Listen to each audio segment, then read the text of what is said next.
Good day, everyone. It's Alan Schimmel, DevOps.com, Security Boulevard, Container Journal, and you're listening to another DevOps.com webinar. Today's webinar is sponsored by our friends at WhiteSource, and it really is on a very, very important topic that unfortunately has led to a lot of security incidents in the last couple of years. Today's webinar is on the state of open source vulnerabilities management. If you've heard of the Equifax breach, you know that it's probably was due to open source vulnerabilities.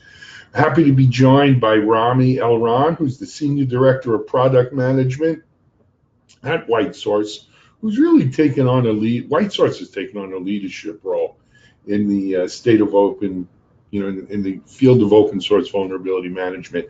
Before I bring Rami on, though, let me just quickly go over. We do have some nice questions, or we have a nice time set aside for questions from the audience. We'd love to hear your questions. I know this is a hot topic and people have questions. Please feel free to type them into the questions section of your GoToWebinar control panel. And then you can see that if you hit the little arrow so it's downward facing, you can type your question in. You can type them in there at any time. We'll have a record of them and we'll get them over to Rami. If we can't get them answered during the event, we can get you out written questions after the fact. With that being said, if you have any technical issues, maybe the slides aren't advancing, you can hear Rami or myself or something else, but you can get to the chat window of your GoToWebinar control panel. Please type your issue in there. We do have engineers who are standing by, ready to help you. So with that being said, though, let's get started with what I think is going to be a really good webinar, especially with the holiday season and e-commerce situations coming up. As I said, our guest today is from WhiteSource. It's Rami Elron, Senior Director of Product Management there. Rami, thank you and welcome to DevOps Webinars. Hi, thank you. Thank you for having me. Hello, everyone, and thank you for joining today's session.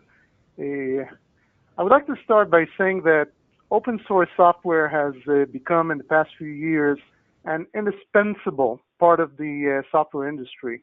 It has been fueling and accelerating development agility and productivity in ways that are arguably not possible with, non-open source means. Open source has therefore been reportedly estimated to encompass a significant percentage of developed software. Quotes about 60% to 80% are quite common, and this makes it a true mainstay of the software business. That being said, open source has special characteristics that arguably cannot really be treated and accommodated with traditional methods that are used for the development of proprietary code. For example, ownership and authorship, licensing, quality, and perhaps significantly, security. I need to place what I would call a puissant attention on known vulnerabilities and their visibility, vulnerability fix availability, and post-release monitoring. All of that prompts a pronounced need to focus differently on people, on processes, and on technology.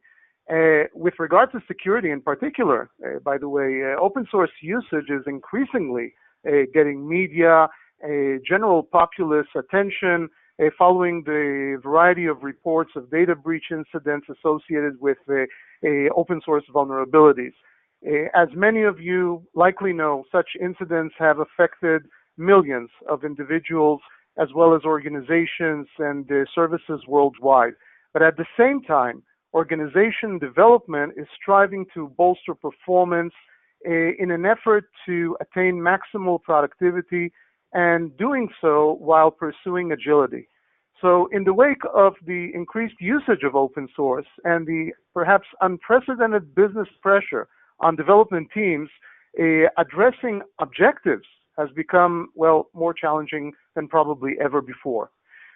A new report by WhiteSource presents some interesting findings in addition to conclusions and insights concerning the state of open source vulnerability management.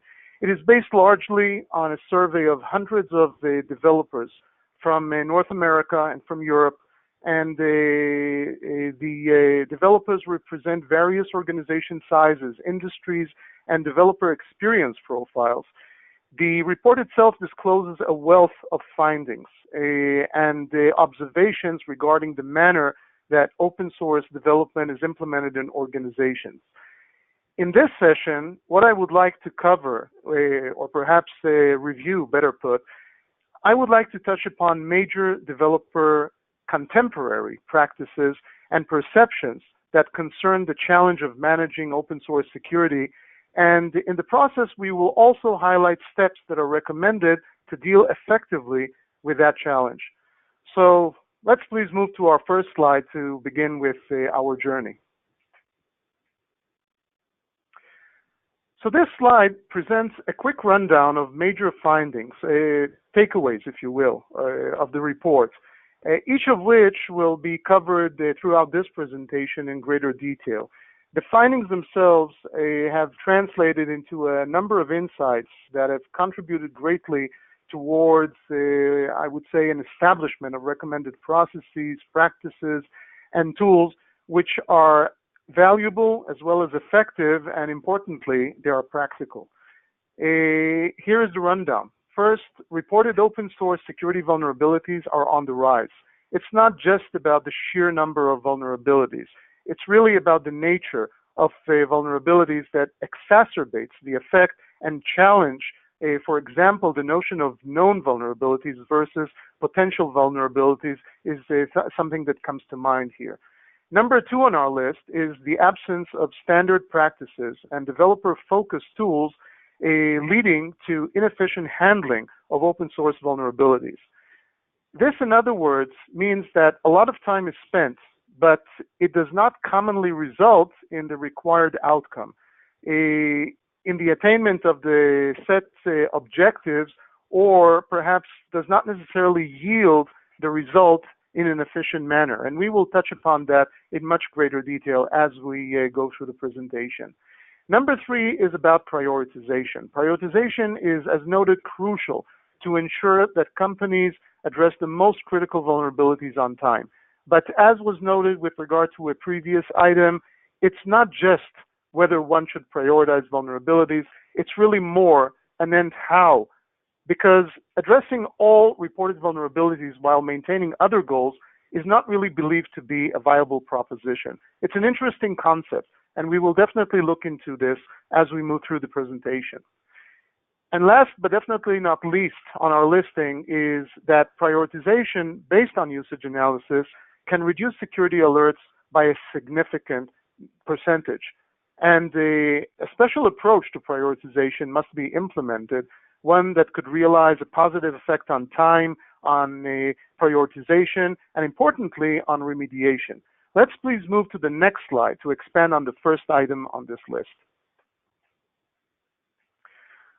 So, vulnerabilities are an important characteristic of open source security, and the impetus driving a significant part of the attention warranted by this. Let's please move to the next slide to examine how such rise or how such an increase is being manifested, what it should imply, and why it should be of interest. So let's move to the next slide. What we see here is a chart, and as the chart shows, the number of disclosed open source vulnerabilities increased by over 50% in 2017.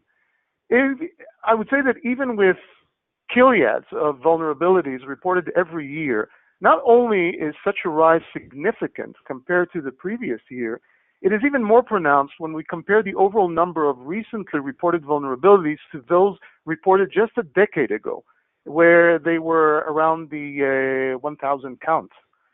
There are some aspects that are worth noting here. First, I would say that the rise manifests a continued trend that highlights a growth in the number of reported vulnerabilities, but the emphasis on reported was not misplaced here. these are no potential vulnerabilities, but rather real vulnerabilities which are visible to everyone, and as such, they likely demand swift attention and action. Another aspect worth noting is what kind of reported vulnerabilities are there? Security vulnerabilities can result in severe threats, which encompass identity theft, unauthorized access to confidential or otherwise sensitive systems and data. And this leads to risks encompassing data and identity theft, impact to data, service disruption potential, all of which can seriously affect society in general and organizations and individuals in particular. Furthermore, and perhaps as demonstrated by incidents of late, exploited security vulnerabilities can additionally result in substantial reputation damage to pertinent parties, such as service providers, financial institutes, and more. So this is a significant aspect to note. And finally, I would say, or perhaps ask, what does this rise mean in terms of security? The detail suggests a marked increase in the attention and importance that was placed on open source, but establishing its true significance or lack thereof requires us to really ask whether and to what extent is the developer community affected by such an increase. I think that in order to assess that, let's please move to the next slide. The report's findings, in my opinion, they clearly indicate, well, especially with over 96% of developers relying on open source components, they indicate that the rise in security vulnerabilities is likely to affect a substantial percentage of software developers.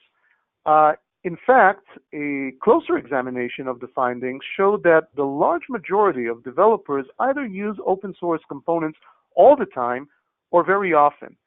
In order to perhaps better cerebrate over the numbers, it would help us present them as follows. Let's perhaps use this type of presentation. For every developer who does not employ open source components, there are roughly 30 developers who do, most of whom employ components all the time or very often. Perhaps using this example or this portrayal, we could get a better understanding of the stark differences that this chart presents.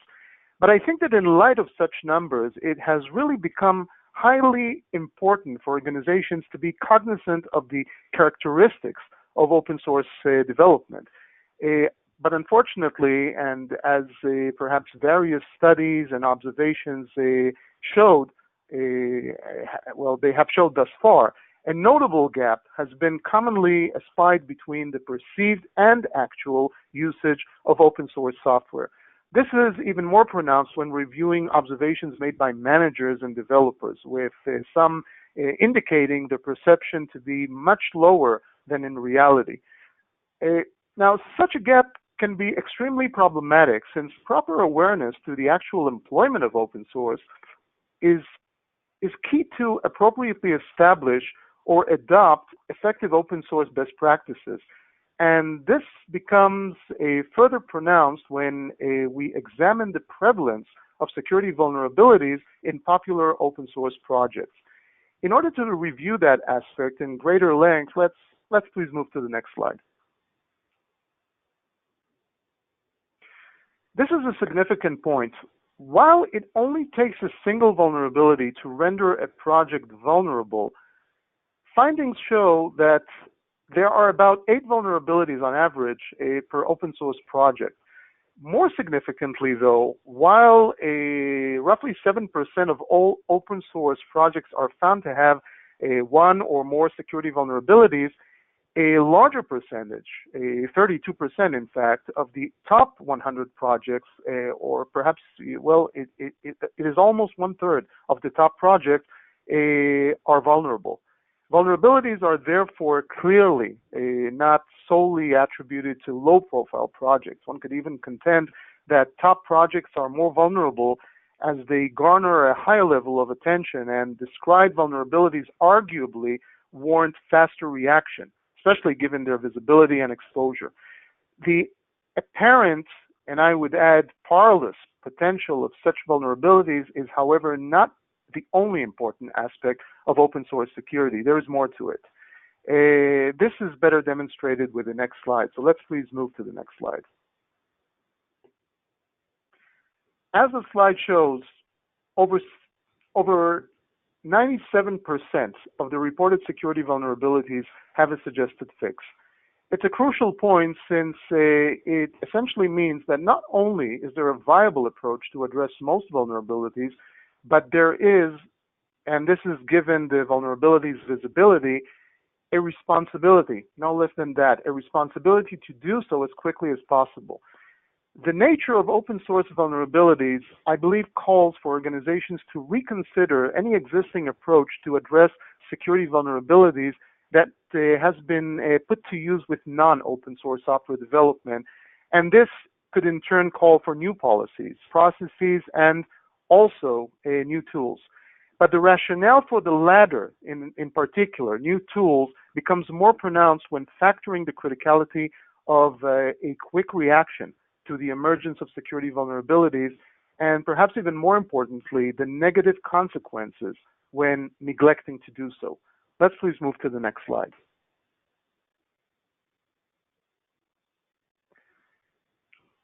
As the slide shows, or perhaps implies, obtaining the information that is required to help us deal effectively with open source security vulnerabilities is paramount.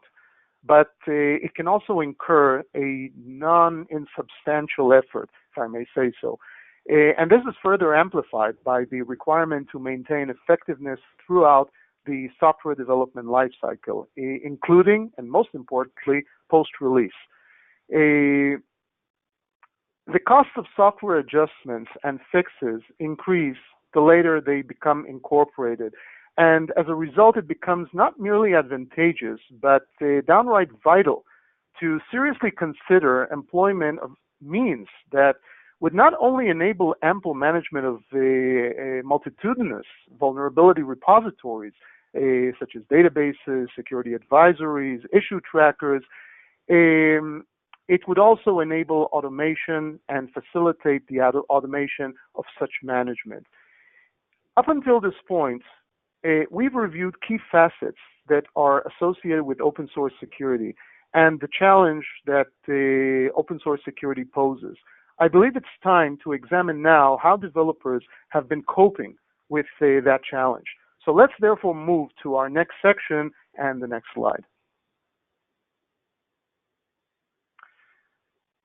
So, as I said, it's about time to review how developers are coping with the challenge or the challenges of security vulnerabilities.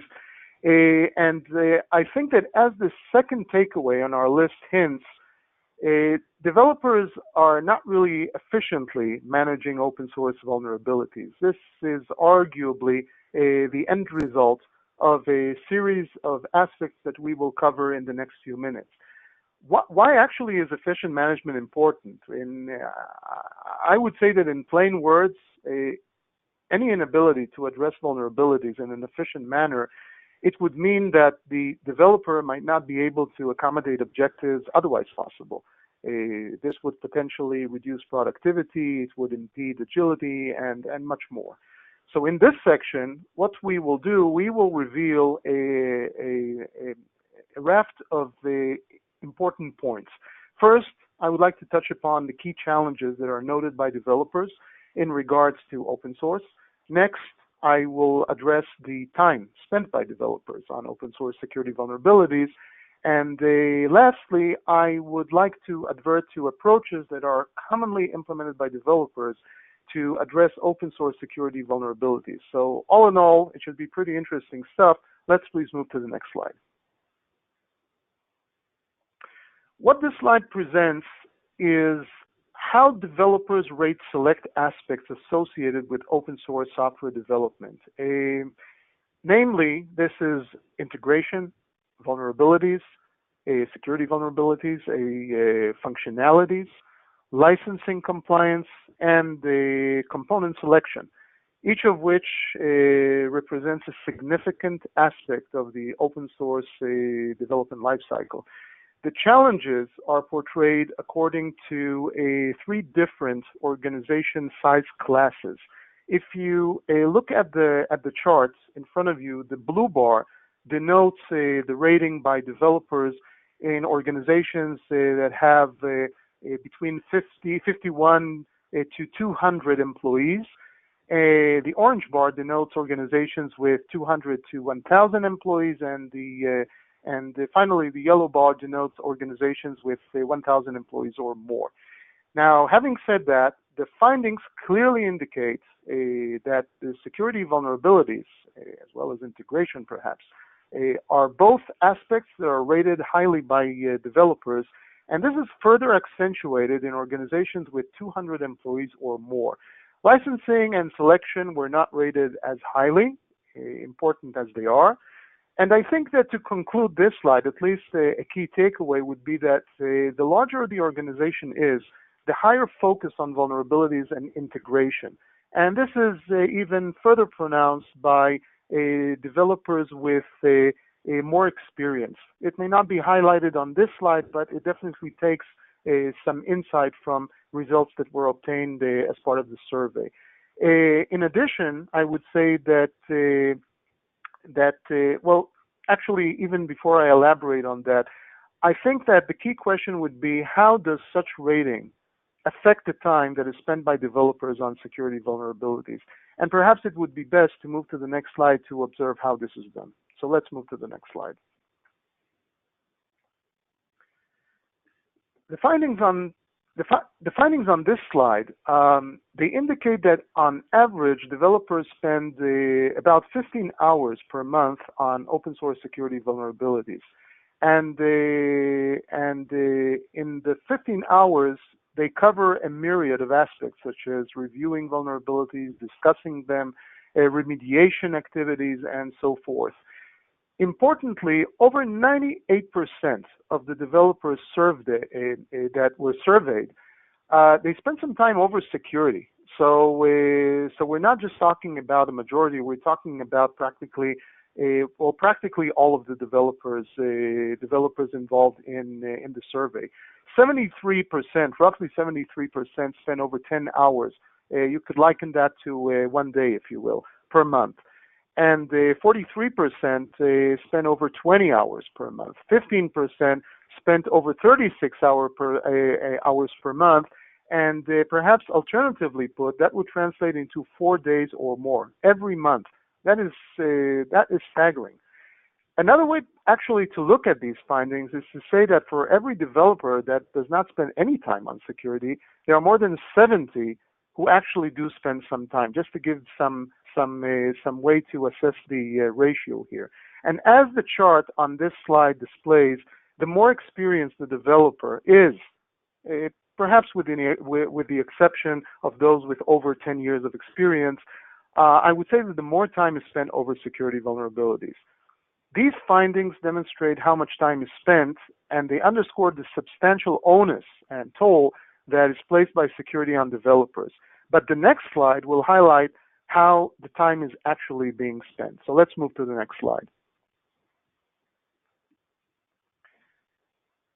What we see on this slide is basically information that tells us the following thing.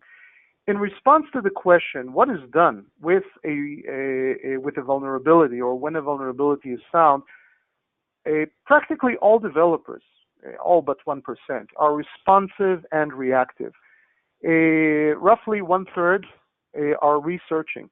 Over 45% of developers spend some time remediating open source security vulnerabilities, and almost 20% elect to report to other teams or to another manager. Importantly, merely less than 4 hours, 3.8 hours to be exact, per month are spent by developers on average on remediation activities of open source security. And while the observed overall responsiveness looks quite positive, I think that given the nature of open source reported vulnerabilities, and especially given the availability of fixes, the numbers by and large exhibit a sense of inefficiency.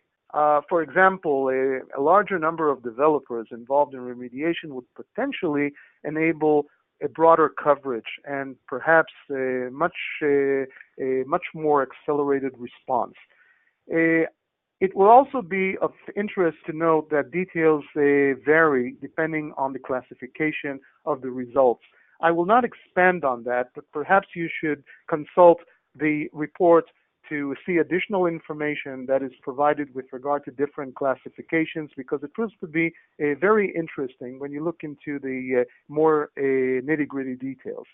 And this, for instance, is further manifested through the reaction time demonstrated by organizations, where practically half of the organizations were noted to replace a component immediately, and with the rest reporting over a month or within a month to do exactly so. And that is a bit of concern given the exposure that each of the reported vulnerabilities has.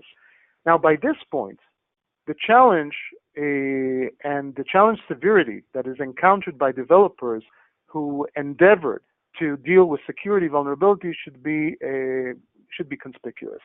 So in the next section, we will review the viability of prioritization. Prioritization is a means to facilitate vulnerability management, and we will expand on that in a moment. So let's please move to the next slide. This represents our third takeaway, and it highlights the significance of prioritization as applied to security vulnerability management. What I would like to do in this section is to explain how prioritization is observed to be performed by developers at present. I would like to also add what are the salient challenges that concern prioritization of security vulnerabilities, and finally, why such challenges have not been accommodated effectively thus far. Let's please move to the next slide. The quiddity of this slide is that dealing with security challenges calls for an open, flexible approach, I would say. The marked rise in the number of security vulnerabilities in the past few years amplified the difficulties that are already encountered by organizations worldwide. Those organizations are attempting to address reported security vulnerabilities, and the problem does not solely lie in the sheer number of vulnerabilities, as I noted early on. It is one thing to set out to address all security vulnerabilities, but it is a totally different thing to set such an objective with the concurrent goal of minimizing response time. And I would add to that, maintaining development agility. This is pretty significant. One must review alternative approaches to deal with vulnerabilities given the delivery goals and the resource bandwidth which is available. So consequently, prioritization of vulnerabilities seems, it looks a viable approach to address the challenge. But that said, prioritization preferences vary greatly among organizations, among teams, and they also depend on the use case. Furthermore, prioritization, and especially in multi-team environments, can, and I would argue that it is often so, it is influenced by subjective prioritization arguments. And subjective prioritization does not exactly help streamline remediation processes.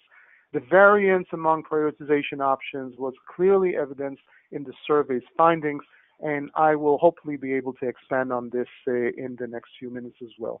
So let's please move to the next slide and review how all of this comes into play. What the survey results show, among other things, is that developers prioritize remediation of vulnerabilities based on a variety of preferences. And importantly, a large percentage of such preferences are not security-oriented or even business-oriented for that matter. There are 6 options that were noted by developers with respect to their prioritization preference or perhaps practices. And they include the following: criticality of the project that might be impacted by vulnerability, which is a business-oriented metric, availability of the suggested fix, perceived impact of the vulnerability to projects, number of software libraries containing the vulnerability, the severity of the vulnerability, and last, arguably least, creation date of the vulnerability alert. Nonetheless, each of which of these options is considered to be a viable option for prioritization and was noted as such, as the detail shows.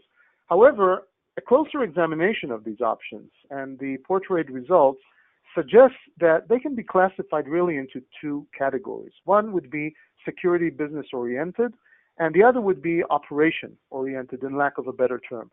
The former, security business oriented, would include criticality of the project that could be impacted by a security vulnerability, the impact, the perceived impact of the vulnerability, and the severity of the vulnerability, all three of which contribute towards the business-oriented or security-oriented class.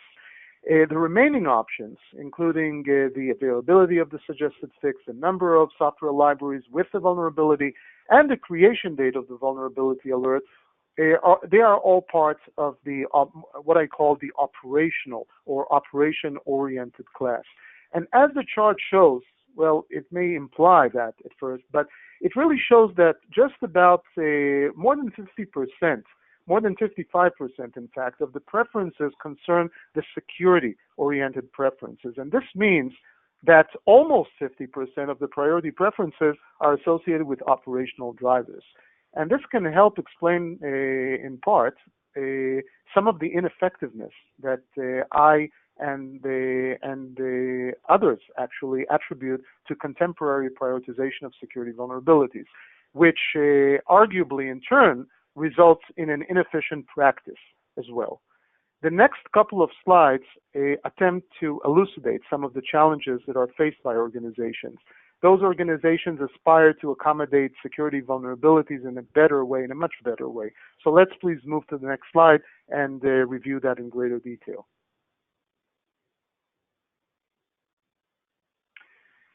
What this slide shows or depicts is the common way of handling security vulnerabilities, the responsibility, I would say, for reviewing security vulnerabilities, assessing their severity and impact on projects.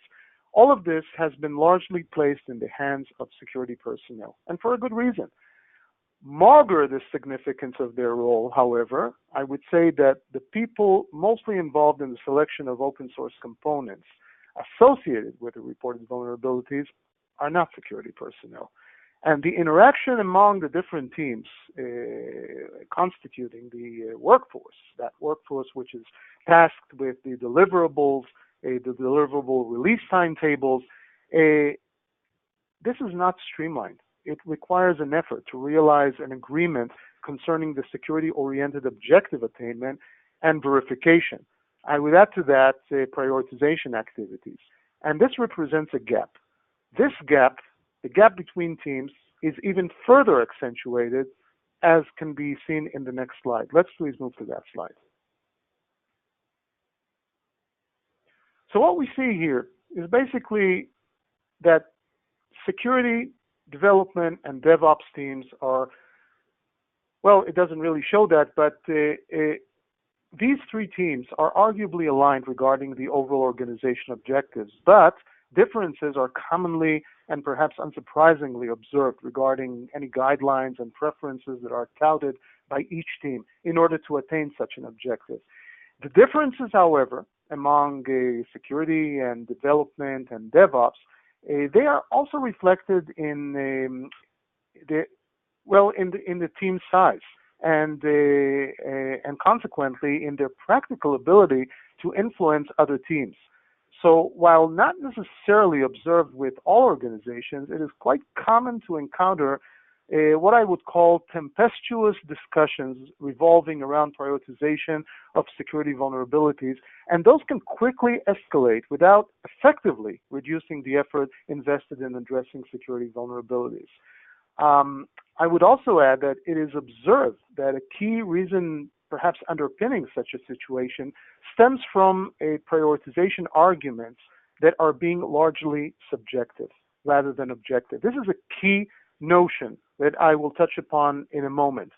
The distinction here is extremely important and is further explained in the next slide, which highlights the concept, the very critical concept of vulnerability effectiveness. Let's please move to the next slide to review that in greater detail. So this is a build-up slide, and as the build-up progresses, I would like to say a few words about the crucial facets that are conveyed through this very slide. The sheer number of security vulnerabilities presents organizations with several key questions, which reflect what might appear to some, even I would say, as an insurmountable challenge. One would be, can you deal with all vulnerabilities? The answer to which is probably unlikely.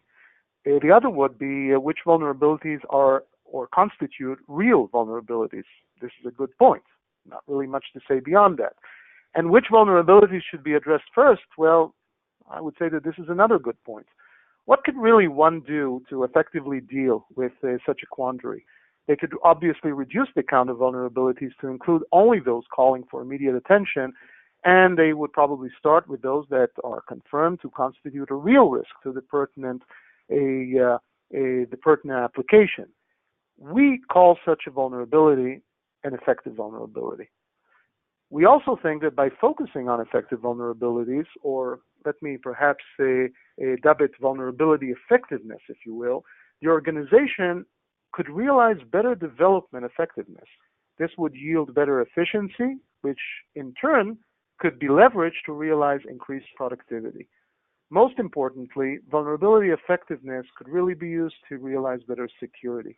Directing available resources to handle, manage the vulnerabilities that matter most, rather than spreading the effort in a non-optimal way to encompass vulnerabilities that should be prioritized much lower, if at all. So this is a nice idea. It definitely is. But how does vulnerability effectiveness materialize from a mere concept into a practice? Let's move to the next slide to review that.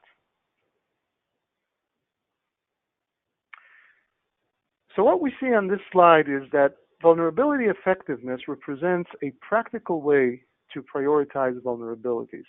Practical is another way of saying objective. A reported vulnerability in an open source component is deemed effective if code that pertains to the vulnerability can be referenced from proprietary code. I would add to that importantly, references can be either direct, as in a direct function call, or could be indirect. And this would manifest through indirect or transitive dependencies. A reported vulnerability will be deemed ineffective if the proprietary code was found to make no direct or indirect calls to the reported vulnerability code. So being able to identify, and especially within the context of a given project, being able to identify if a reported vulnerability is effective or ineffective, this has a huge value proposition because it serves as a means to establish an objective metric, as I noted, for prioritization that helps assess not only the actual severity associated with a reported vulnerability, but also helps to indicate whether a reported vulnerability can be, well, effectively innocuous to the project. And this would consequently help the organization prioritize vulnerabilities based on their actual objective impact. This is not the theoretical, not what would otherwise be dubbed a subjective manner. Why am I calling it subjective? Because it often involves an effort to justify the reasoning behind the prioritization over prioritization or downplaying of its significance. And with effectiveness or with vulnerability effectiveness, it becomes possible to depend on an objective metric that would be used to streamline discussions that would otherwise take place among different teams and streamline the process that, well, basically all organizations are arguably endeavoring to realize. Such a capability can be a godsend to development teams. Those development teams seek a better way, obviously, to deal with security vulnerability. Well, a question really arises, though, given the discussion that we had thus far. Regardless of the theoretical value underlying such an ability, can the actual value be assessed as well? This is a crucial question, and it's unsurprising to be brought up at this point. So let's please move to the next slide and find out. The detail that is presented on this slide indicates that a major part of the reported open source vulnerabilities are found to be, dramatic pause, ineffective. 70% of all vulnerabilities, to be more precise. And I think that, interestingly, results obtained from studies that WhiteSource conducted on vulnerability effectiveness, and perhaps more importantly, results that were obtained from real-life implementations, they present evidence suggesting that an 80-20 or even a 90-10 ratio is not uncommon. This is huge, really, and it underscores the fact that 70-30 is not really something that could be regarded optimistic. But even a conservative assessment of 70-30 ratio, this would translate still into over 10 hours per month saved per developer on security vulnerabilities. More than 10 hours per developer per month. Let's please move to the next, or perhaps the final section of this session. So, thus far it has been contended that, a viable prioritization method for security vulnerabilities can likely save significant developer time and would likely help to potentially increase productivity. What I would like to cover in the next slide is a few notable findings that serve to highlight what I consider to be important facets concerning the implementation benefits that are associated with vulnerability effectiveness. So let's please move to our next slide. This slide brings this discussion to a certain closure, and it does so by sharing some information, illustrating information that would help garner a better view of the benefits associated with a real-life technology. Effective usage analysis is a technology by WhiteSource. It enables organizations to objectively, this is important, objectively prioritize open source security vulnerabilities, and it is done based on their analyzed severity and impact. Prior to launching this capability, WhiteSource conducted a very detailed and comprehensive beta that spanned a multitude of organizations, applications, and projects. And the data that was obtained throughout that beta illustrates the importance of such technology. Let's cover some of the key findings here. All analyzed projects were found to feature reported vulnerabilities. This would indicate that the increasing prevalence of the reported vulnerabilities is definitely not exaggerated. I would not say that with apodictic certainty, but it is definitely something that proves to be striking evidence. About 90% of effective and ineffective vulnerabilities were detected through transitive, which is another way of saying indirect dependencies. Now, the significance of this finding cannot really be overstated because it is crucial to assess the effective severity of reported vulnerabilities by analyzing not just the direct paths from proprietary code to open source code, but through a circuitous path as well. And this is the critical aspect to be clear. In addition to that, what is noted here is that 86% of all vulnerabilities were found to be ineffective. And this would prove, as I noted just a few seconds ago, that the 70-30 ratio between ineffective and effective vulnerabilities, it really may indeed be a conservative estimation. And finally, 64% of all analyzed projects, and that's almost 2/3 of all projects being analyzed, 64% were found to have only ineffective vulnerabilities. And this allows, in my opinion, for unprecedented prioritization flexibility. This could translate into substantial savings. And to finalize this and to provide a bottom line for this discussion, I think that the comprehensive implementation during the beta underscored a number of hallmark features and hallmark benefits that were noted by customers, namely, an ability to facilitate remediation of security vulnerability cases. This was very high on the list of benefits that were noted by customers. In addition to that, noteworthy was the ability to showcase the value of security improvements to managers and teams. It is, as probably all of you know, not a straightforward thing to translate security in a way, in a manner, in a package that could be easily conveyed to decision makers regarding its value, regarding improvements, and being able to showcase value of security and actions that are taken in light of security prioritization. It's something that is not just interesting, but could prove to be extremely helpful. Next, I would note the ability to realize better prioritization of security vulnerabilities. This is obviously unsurprising given the title of the session. But finally, I would note the ability to obviate unnecessary work on the vulnerabilities that are deemed ineffective and even much less prioritized. So with that, I believe that I've concluded this presentation, and I will return it back. Well, thank you very much, Rami. A great presentation. You know, guys, I was just reading another report today about open source usage, and I should also add, you look at the recent IBM acquisition of Red Hat, Microsoft's acquisition of GitHub. So many dollars being put in the Heptio acquisition by VMware.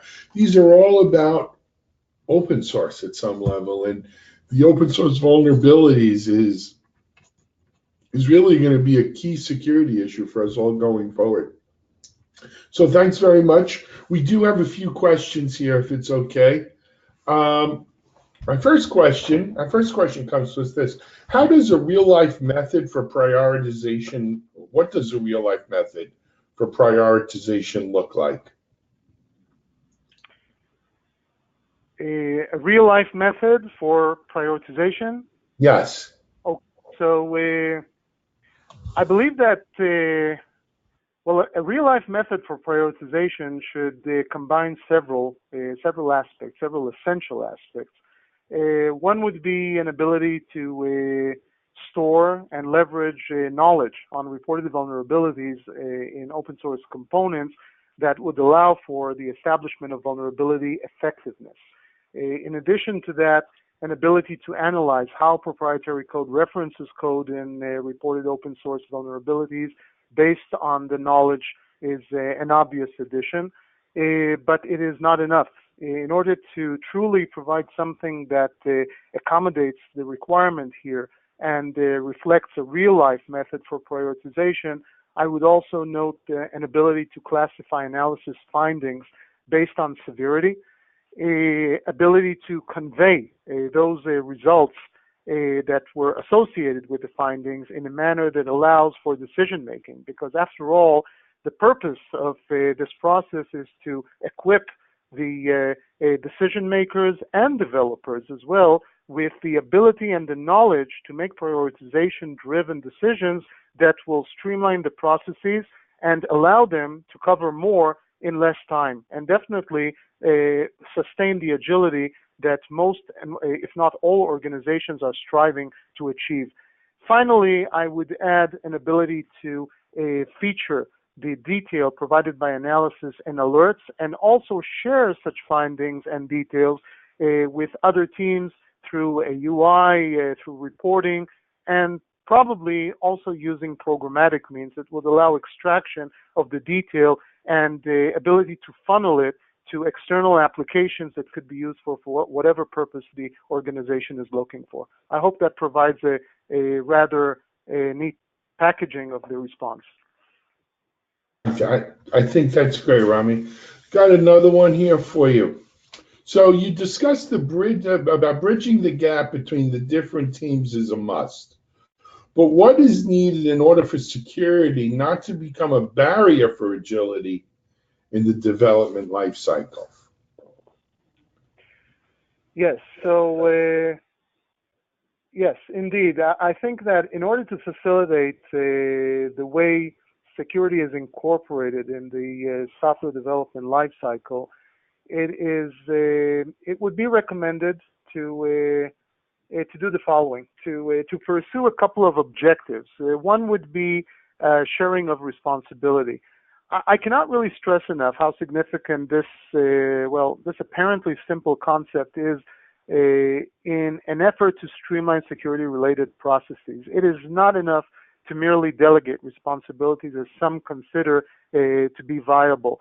I truly believe that it is crucial to seriously consider ways where responsibility could be shared across team members. And one way to do so is by leveraging tools that could either automate processes or convey a status of the process. But this is not alone in this type of recommendation. In order to bridge a gap here between or among the different teams, it is also critical to allow for shifting left the discussion surrounding security vulnerabilities. Now, it is quite obvious that by dealing early as possible with any security concerns, one could expect to minimize potential adjustments and consequently any costs. But it is also important to accentuate how tools here, in this respect as well, could make a difference, and they could make such a benefit truly eventuate. Last, I would note the tools, actually. I just mentioned them, but coming to think about that, I would expand on that by saying that the tools we should look for are not just tools for their own purpose. In other words, it's not to have tools to report on findings, but tools that could truly facilitate creation of the prioritization that customers are seeking. It should be based on vulnerability effectiveness, and all of this could truly, tremendously help realize the points that were highlighted earlier. And as I believe I noted several times, it would streamline the preference establishment and would also enable sharing of responsibility in the best possible way.